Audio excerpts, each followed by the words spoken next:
CDS examination को ना अब करीब 60 से 70 दिन रह चुके हैं, बट इस टाइम पे बहुत से एस्पिरेंट्स होंगे जो घबराए हुए हैं कि सर हमारे को एक रोड मैप दे दो, एक ब्लूप्रिंट दे दो कि कैसे इस एग्जामिनेशन को हम क्रैक कर सकते हैं। सो आज आप लोगों के साथ मैं और मेरी पूरी टीम जो है एक टाइम टेबल और एक गाइडेंस शेयर करने वाले कि कैसे इस एग्जामिनेशन को आप क्रैक कर सकते हो। इस रास्ते के ऊपर चल के हजारों बच्चों ने इस एग्जामिनेशन को क्रैक किया है एंड आप भी उनमें से एक हो सकते हो। तो सबसे पहले आपने जानना है कि सर इस टाइम पे हमारी स्ट्रैटेजी, हमारा विजन, हमारा माइंडसेट कैसा होना चाहिए इस एग्जामिनेशन को क्रैक करने के लिए। हर एक चीज के ऊपर हम डिटेल्ड मैनर के अंदर फोकस करेंगे आज के इस वीडियो लेक्चर के अंदर एंड आप लोगों के साथ हर एक सब्जेक्ट का लेक्चर भी शेयर किया जाएगा वीडियो की फॉर्म के अंदर। ठीक है जी। आप लोगों के साथ लाइव क्लासेस के अंदर क्या होता है ना, बहुत सारे हैं जो लूपहोल्स होते हैं कि टाइम वेस्टेज बहुत होती है, आप लोगों को 2x 3x पे देखना पड़ता है। तो इसका एक सोल्यूशन निकाला है कि आप लोगों के लिए हर एक सब्जेक्ट की प्लेलिस्ट बनाई जाएगी, जिसके अंदर चाहे वो मैथ्स हो, चाहे वो इंग्लिश हो, चाहे वो जीएस हो, चाहे वो साइंस हो, हर एक सब्जेक्ट के वीडियो लेक्चर्स मैं अपलोड करूंगा और वहां पर हर एक टीचर आपको to the point exact syllabus पढ़ाएगा और साथ ही साथ को प्रीवियस ईयर क्वेश्चंस भी कराएगा, जो कि एग्जामिनेशन पॉइंट ऑफ व्यू से बहुत रेलेवेंट रहने वाला है। आप खुद पढ़ेंगे और खुद जानेंगे एग्जामिनेशन पॉइंट ऑफ व्यू से रेलेवेंट कितना है। ठीक है जी। तो अब आगे बढ़ते हैं। ये आप देख सकते हैं हमारी academy SSB guide defence academy. अब एग्जामिनेशन की बात करें, अगर हम एग्जामिनेशन, आप लोगों को पता है भाई 13 अप्रैल 2025 को आपका सीडीएस और एनडीए का एग्जामिनेशन कंडक्ट होने वाला है। तो यहां पर करीब 60 से 70 दिन रह चुके हैं। तो थोड़ी सी इस एग्जामिनेशन के बारे में पहले हम बात कर लेते हैं। अगर आप आईएमए और आईएनए को टारगेट कर रहे हैं तो आपकी एज लिमिट जो है 19 से 24 साल होनी चाहिए। 2 जनवरी 2002 से 1 जनवरी 2007 दोनों डेट्स इंक्लूसिव होती हैं। वही अगर हम बात करें एएफए की और ओटीए की तो 20 से 24 साल आपको चाहिए age, that is for AFA. 2 जनवरी 2002 से 1 जनवरी 2006 तक के डेट्स जो है यहाँ पे दोनों इंक्लूसिव होती हैं। ओटीए की बात करें अगर 19 से 25 साल की उम्र होनी चाहिए। 2 जनवरी 2001 से 1 जनवरी 2007 के बीच में अगर आपकी एज लिमिट फॉल करती है तो यहां पर आप इस एग्जामिनेशन के लिए अप्लाई कर सकते हैं। सो अब यहां पर सारे टीचर्स आप लोगों से अपने अपने सब्जेक्ट के बारे में बात करेंगे और कैसे आप लोगों की मदद करेंगे इस एग्जामिनेशन को क्रैक करने के लिए। तो मैं स्वागत करूंगा सर, आइएगा प्राशर सर।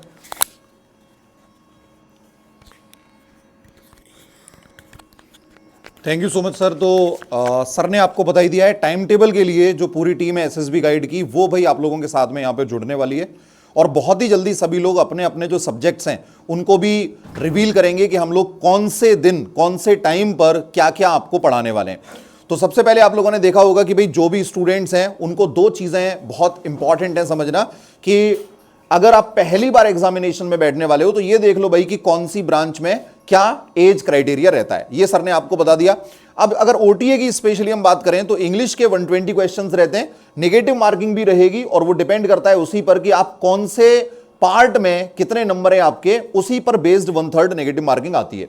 तो 0.83 का आपको यहां पे मार्क्स का ये मार्क्स रहेंगे 1 क्वेश्चन के। 100 मैक्सिमम रहते हैं और 2 घंटे का पेपर होता है। तो ये रहा हमारा पेपर जिसमें जीएटी एनडीए में जिसको बोलते हैं वही आपका सीडीएस में हो जाता है, जनरल नॉलेज। तो 120 क्वेश्चंस, 0.83 मार्क्स यहां पर भी आपको रहते हैं और 1/3 की नेगेटिव मार्किंग। इसके साथ अगर देखें तो देखो जनरल नॉलेज में आपको 5 बड़े क्राइटेरिया देखने को मिल जाते हैं। एक तो ज्योग्राफी होगा, दूसरा हिस्ट्री होगा, तीसरा दोस्तों इकोनॉमिक्स होगा, पॉलिटी होगा एंड 5th यहां पे फिर करंट अफेयर्स हो जाएगा। तो अगर हम बात करें कि एंशिएंट हिस्ट्री में से कई सारे क्वेश्चंस पूछे जाते हैं और जनरली अगर मैं वेटेज की बात करूं तो दोस्तों एंशिएंट हिस्ट्री के जो क्वेश्चंस हैं वो कभी कभी 15 तक भी आ सकते हैं, लगभग 15 क्वेश्चंस तक आ सकते हैं। एंशिएंट हिस्ट्री, मेडिवल हिस्ट्री और मॉडर्न हिस्ट्री यानी कि तीनों मिला करके हिस्ट्री के जो क्वेश्चंस हैं वो आपके 15 के आसपास क्वेश्चंस पूछ सकता है। अगर ज्योग्राफी की बात करें तो दोस्तों लगभग 20 के आसपास क्वेश्चंस ज्योग्राफी से पूछे जाते हैं। इंडियन इकोनॉमी की बात करें तो लगभग 10 क्वेश्चंस, सेम वे में लगभग 10 से 12 क्वेश्चन आपके इंडियन पॉलिटी से हो गए। बायोलॉजी में कितने क्वेश्चंस आते हैं, फिजिक्स में कितने क्वेश्चंस आते हैं और केमिस्ट्री में कितने क्वेश्चंस आते हैं।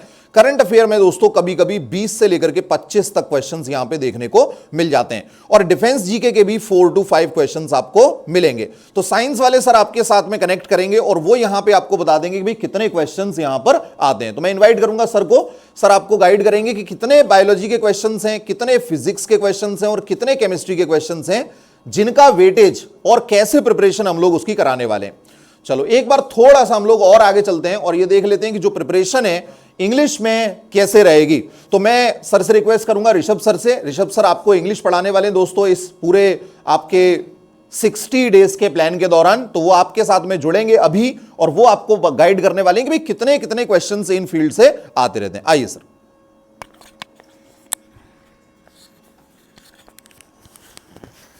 चलिए, थैंक यू भाई, थैंक यू सर। देखो भाई, ये जो है ना इंग्लिश का क्राइटेरिया जो है, इसमें आप जानते हैं कि भाई आपके 3 पार्ट होते हैं मेजर। एक तो होता है ग्रामर वाला पार्ट, एक होता है वोकैब वाला पार्ट और एक होता है रीडिंग कॉम्प्रिहेंशन वाला पार्ट। अगर हम टॉपिक की बात करेंगे तो वोकैब में एंटोनिम भी आपको देखने को मिलते हैं, है ना भाई, सिनोनिम्स भी आते हैं, और सेंटेंस इंप्रूवमेंट ग्रामर का पार्ट हो गया बेटा ये। कॉम्प्रिहेंशन हो गया आपका वर्ड सब्स्टिट्यूशन, मतलब वर्ड कन्फ्यूजिंग वर्ड आते हैं ना, वो वाले क्वेश्चन होते हैं। आपको देखा होगा आपने 2024 के फर्स्ट एग्जाम में जो वोकेबलरी आई थी वो मैच द लिस्ट में आए थे और फॉरेन वर्ड्स आए थे, है ना।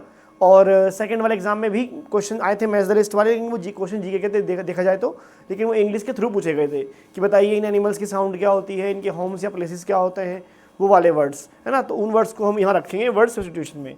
ऑर्डरिंग ऑफ सेंटेंस होता है बेटा, जिसे आप पैराजम्बल्स यानी PQRS बोलते हैं, वो वाले क्वेश्चन आते हैं।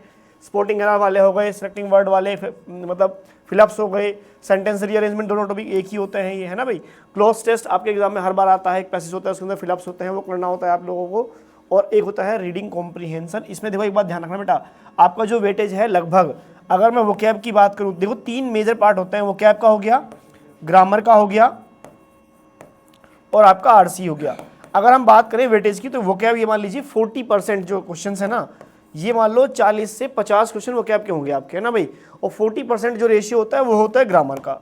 आपका रेशियो जो होता है बेटा यही चलता है हर बार। हो सकता है कि वोकैब का रेशियो 45% या 50% भी हो जाए, ग्रामर का रेशियो थोड़ा कम हो जाए, लेकिन पार्ट एक लमसम जो होता है ना हर बार वो यही होता है कि 40% वेटेज लगभग वोकैब का होता है, 40 होता है ग्रामर का, और 20% जो वेटेज होता है आपका एग्जाम में वो होता है बेटा RC का। आपने पिछली बार नए क्वेश्चंस भी देखे होंगे ट्रांसफॉर्मेशन के, एक्टिव पैसिव वॉइस आया था, तो इस बार हो सकता है वो आपसे डायरेक्ट इनडायरेक्ट पूछ ले। ऐसा जरूरी नहीं कि बेटा लास्ट बार एक्टिव पैसिव आए थे तो इस बार भी एक्टिव पैसिव आए। आपने देखा होगा 2024 के फर्स्ट एग्जाम में बोरोड वर्ड्स आए थे, यानी फॉरेन लैंग्वेज वाले वर्ड्स आए थे, सेकंड में नहीं आए। सेकंड वाले में क्या हुआ बेटा, एक्टिव पैसिव वॉइस पहली बार आपको सीरियस में देखने को मिला था, तो हो सकता है इस बार नरेशन आपसे वो पूछ ले, आपसे डायरेक्ट इनडायरेक्ट पूछ ले, आपसे वापस बोर्ड वर्ड पूछ ले या वापस नरेशन ही पूछ ले, तो वो होता है ट्रांसफॉर्मेशन। और नए जो वर्ड होते हैं वो वाले, तो वो भी करने होंगे हमें। जो 60 डेज़ का हमारा प्लान है बेटा, उसमें मैं आपको सब कुछ कराने वाला हूँ। और ये जो चीज़ टॉपिक रहेंगी, क्लासेस रहेंगी, ये पॉइंट टू पॉइंट चलेंगी बस। आपको एक्स्ट्रा मतलब ये मान लीजिए आपने काफ़ी कुछ पढ़ भी रखा होगा, नहीं भी पढ़ा होगा, तो आपको यहाँ से इतना तो हो ही जाएगा कि आपका एग्जाम क्वालिफाई कर लोगे, आप रिटन एग्जाम क्वालिफाई कर लोगे, है ना, क्योंकि हम पॉइंट टू पॉइंट पढ़ाने वाले हैं और बहुत कम टाइम में हम वही मटेरियल पढ़ेंगे जो एग्जाम में डायरेक्टली पूछते हैं। बस देखो सारा तो हो नहीं पाएगा कि मैं आपसे सारा पढ़ा देंगे हम, लेकिन ये मान लीजिए इन 60 डेज़ में लगभग 70% सिलेबस इंग्लिश का हम कवर कर सकते हैं अगर हम पॉइंट टू पॉइंट पढ़ें तो क्लासेस जो होंगी कुछ लाइव होंगी, कुछ VOD में होंगी आपके पास, ताकि आप 2 गुना स्पीड 3 गुना स्पीड में देख सकें आप उनको, है ना, कम टाइम में ज़्यादा पढ़ सकें। लेकिन एक बात ध्यान रखना है आपको, जो टॉपिक आपको मैं कराऊंगा, चाहे वो आपको लगेगा कि सही टॉपिक नए हैं, आज तक एग्जाम में नहीं आए हैं, है ना, तो सर आप क्यों करा रहे हो भाई, ऐसा हर बार होता है। मैं कुछ टॉपिक ऐसे होते हैं जो कराता हूँ, जैसे लास्ट बार हुआ था ना, मैंने सीडीएस में बच्चों को वॉइस पढ़ाया था, तो बच्चों ने कहा सर वॉइस तो आता ही नहीं है, तो वॉइस आया था। तो ऐसा मत सोचना, जो टॉपिक कराए जाएंगे वो एग्जाम के पॉइंट ऑफ व्यू से बहुत बेहतरीन, शानदार, इंपॉर्टेंट होंगे, चाहे वो एग्जाम में तक आए हों या ना आए हों या आने वाले हों, ऐसा भी हो सकता है। तो जो पढ़ाया जाएगा बस आप एक बार अच्छे से उसी छोटी सी नोटबुक बना लेना। बस आपको सोर्स नोट्स बनाने हैं, कंप्लीट नोट्स नहीं बनाने हैं। इतना टाइम आपके पास नहीं होगा कि आप कंप्लीट नोट्स बनाएं, आपको बनाने हैं सोर्स नोट्स, है ना। जो पढ़ाऊंगा, जितना पढ़ाऊंगा उसकी PDF मिल जाएगी आपको। आपके सोर्स नोट्स और PDF अपने पास रखोगे, उनको रटो, समझो, घोट के भी जाओ, कुछ भी कर लेना, लेकिन आपका 70% पेपर बेटा उन्हीं से आएगा, ये ध्यान रखना है, ठीक है भाई। तो ये था इंग्लिश का, हम 1 फेब से शुरू करेंगे अपनी इंग्लिश की क्लासेस। आपको बहुत मज़ा आएगा, समझ में आएंगी चीज़ें और बहुत कुछ नया सीखने को भी मिलेगा और कम टाइम में ज़्यादा सीख पाएंगे हम, ठीक है सर। आते हैं साइंस वाले सर, वो बात करेंगे आपसे।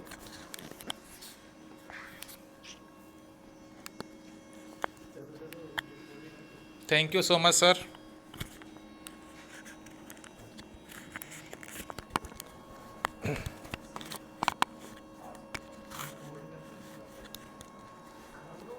देखिए, यदि हम बात करें साइंस वाले पोर्शन में, हमारे बेटे 20 से 25 क्वेश्चन के बीच में आते हैं। मोस्ट ऑफ द आपका 23, 24, 25 क्वेश्चन रहते हैं बेसिकली।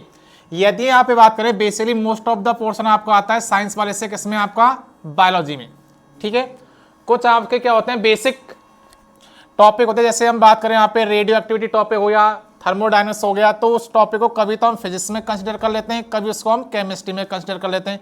लेकिन यदि हम बात करें साइंस वाले पोर्शन से, आप पे अप्रोक्सीमेट हमेशा 25 क्वेश्चन के आसपास आते हैं।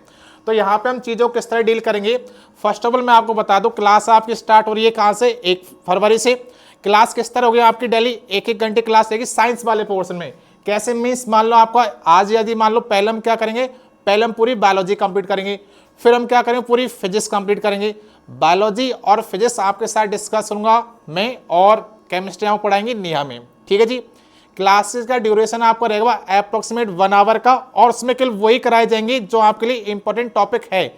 ऐसे नहीं फालतू बहुत सारी चीजें नहीं पढ़ा दी आपके लिए, नहीं, आपने पहले ऑलरेडी पढ़ रखा होगा चीजें, अब आपका एज ए रिवीजन आपको वो हेल्प करेंगी। भाई जैसे मान लीजिए कोई चैप्टर आपने पढ़ रखा है, जैसे यदि मैं मानूं फॉर एग्जांपल आपने सेल टॉपिक पढ़ रखा है, बेसिक आपने नोट्स बनाए होंगे, लेकिन जब आप रिवीजन करो खुद से तो आपको हो सकता है 3 से 4 घंटे लग जाए, और आपको ये पता ना हो कि इंपॉर्टेंट कौन सा है। तो इंपॉर्टेंट भैया बताने काम हम करेंगे, ठीक है जी।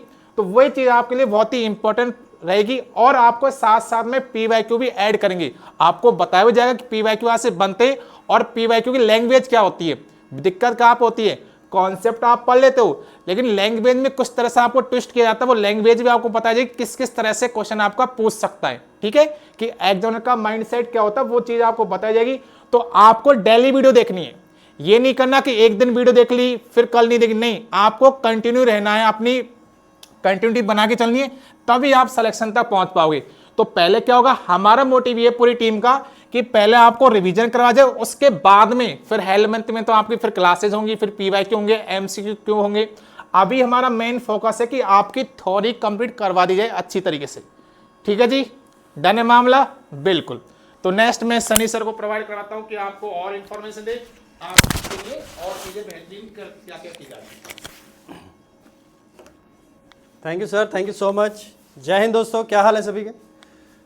वो फटाफट से मैं टाइम टेबल यहाँ पर आपके साथ डिस्कस कर लेता हूँ। हमारा टाइम टेबल क्या रहने वाला है। यहाँ पर सुबह 12 बजे से आपके पास रिकॉर्डेड क्लासेस आनी स्टार्ट हो जाएगी, जो रात मैक्सिमम 7-8 बजे तक आपके पास आएगी।